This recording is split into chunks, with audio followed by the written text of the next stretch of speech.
ایک تاجر کی بیوی تھی۔ اللہ تعالیٰ نے اس کو نیکی بھی دی تھی اور حسن و جمال بھی تھا۔ وہ زندگی گزارتی رہی۔ اس کا خاوند سفر کے لیے کسی دوسرے شہر گیا۔ کچھ دنوں کے وقفے سے اسے اس شہر جانا پڑتا تھا، وہاں اسے رہنا پڑ جاتا تھا۔ اب اس کی بیوی نے یہ محسوس کرنا شروع کیا کہ اس کے خاوند کا قیام وہاں زیادہ ہونے لگ گیا ہے، لہٰذا اسے احساس ہوا کہ کہیں اس نے وہاں دوسرا گھر تو نہیں بنا لیا۔ چنانچہ اس نے اپنی اعتماد والی ایک خادمہ سے کہا کہ تم اس کے پیچھے پیچھے جاؤ اور دوسرے شہر میں جہاں وہ رہتا ہے وہاں ہمسایوں سے جا کر معلومات حاصل کرو۔ جب اس نے وہاں سے معلومات لیں تو پتا چلا کہ چونکہ اسے وہاں 10-15 دن سے زیادہ رہنا پڑتا تھا، اس لیے اس نے وہیں کسی عورت سے نکاح کر لیا تھا اور اسے ایک گھر بھی لے کر دے دیا تھا جہاں وہ جا کر رہتا تھا۔ گناہ نہیں تھا، البتہ اس نے دوسرا نکاح کر لیا تھا۔ جب اس عورت کو یہ کنفرم ہو گیا تو اس نے سوچا کہ میرے خاوند نے نکاح تو کر لیا ہے، اگر جھگڑا کروں گی تو خاوند کو خواہ مخواہ میرے سامنے شرمندگی ہوگی، یا یہ بھی ہو سکتا ہے کہ میرا خاوند کھلم کھلا کہہ دے کہ میں ادھر بھی وقت دوں گا اور ادھر بھی، تو مجھے ایسا کرنے کی کیا ضرورت ہے؟ جو محبت کی مساوات میرے اور میرے خاوند کے درمیان ہے، کیوں نہ میں اسی کو برقرار رکھوں؟ یہ سوچ کر اس نے پردہ رکھنے کا ارادہ کر لیا۔ چنانچہ وہ اپنے خاوند کے ساتھ اسی محبت کے ساتھ رہتی رہی، حالانکہ اسے یقین تھا کہ جب یہ دوسرے شہر میں کاروبار کے لیے جاتا ہے تو وہاں اس کی دوسری بیوی بھی موجود ہے۔ اللہ کی شان کہ کچھ مہینوں کے بعد خاوند کی وفات ہو گئی۔ جب خاوند کی وفات ہوئی تو اس کا جتنا بھی سرمایہ تھا وہ سارے کا سارا اسی بیوی کے پاس تھا۔ جب اس کی تدفین کا مرحلہ مکمل ہو گیا اور اس کی وراثت کی تقسیم کا وقت آیا تو اس کی بیوی نے اپنا حصہ بھی الگ کیا اور دوسری بیوی کا حصہ بھی الگ کر دیا،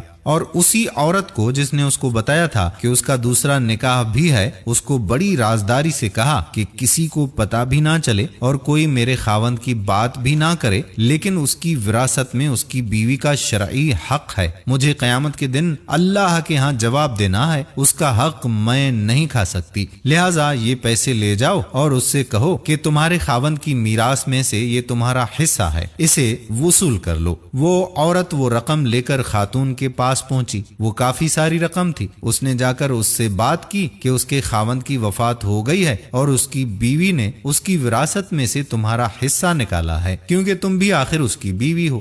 وہ اگر تمہارا حق کھائے گی تو وہ قیامت کے دن اللہ کو جواب نہیں دے سکے گی۔ لوگوں کو تو پتہ نہیں مگر اللہ کو تو پتہ ہے، لہٰذا تم یہ اپنا حصہ وصول کر لو۔ اس عورت نے وہ رقم پکڑ کر کہا کہ اللہ اس کا بھلا کرے، وہ کتنی نیک عورت ہے، وہ کتنی اچھی عورت ہے جس نے میرا خیال رکھا۔ پھر اس نے کہا کہ تم یہ مال میری طرف سے لے جا کر اس عورت کو واپس کر دو، اسی لیے کہ اس کے خاوند نے مرنے سے 1 ہفتہ پہلے مجھے طلاق دے دی تھی، اور اس طلاق کا پتہ یا تو مجھے ہے یا میرے اللہ کو ہے، لہٰذا اس وراثت میں میرا کوئی حصہ نہیں بنتا، یہ اسی کا حصہ ہے، لہٰذا اسے واپس کر دو۔ سبحان اللہ۔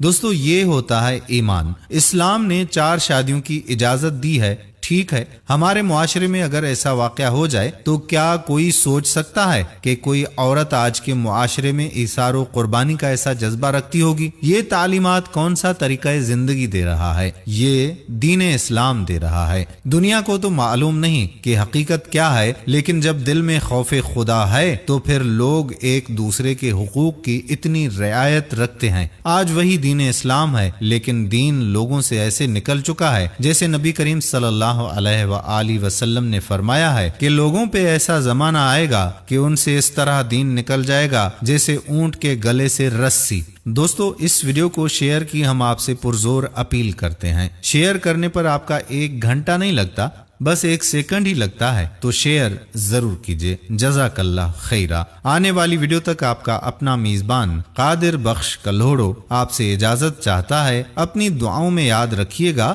اللہ حافظ۔